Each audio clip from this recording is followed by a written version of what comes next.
Nakabra talaga si Pili. Nasa labas yung bra niyan. Ano ka, superhero? Nasa labas yung bra mo. Ha? Sumagot ka, Inchana. Inchana.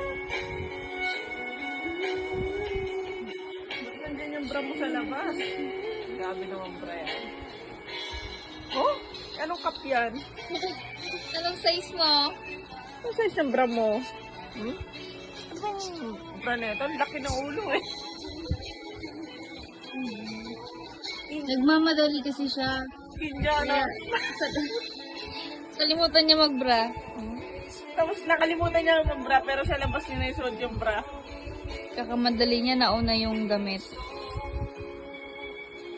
Hindi ko malaman to, Kenya. Kung anong ginawa mo sa sarili mo, ah. Baka naman ikaw may gawa sa kanya nito. Hmm? Sino may gawa niya sa'yo? Baligtad yung damit mo na yung bra nasa labas. Ano ka? Parang superhero ka ba? Baligtad.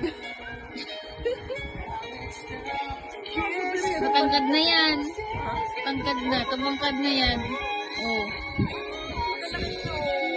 Pero di pa siya naglalakad. Malaki pa nga sa akin, eh. Nakirin siya.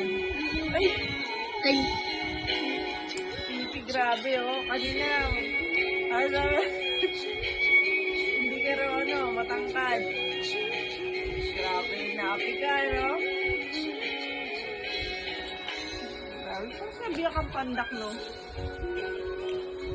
Ang hard-hard mo naman sa kanya. Huwag ka naman ganyan. Huwag ka tawag na banso. uy! Wala akong sinabi. Sumasama tuloy yung loob niyo, oh.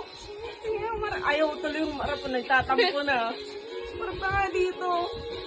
Ayaw mo. Nagtatampo eh. Pero, ito kasi, dinamitan mo na nga ng nasa labas yung bra. Tapos tatawagin mo kang bansot na yan. Bantot. Ay!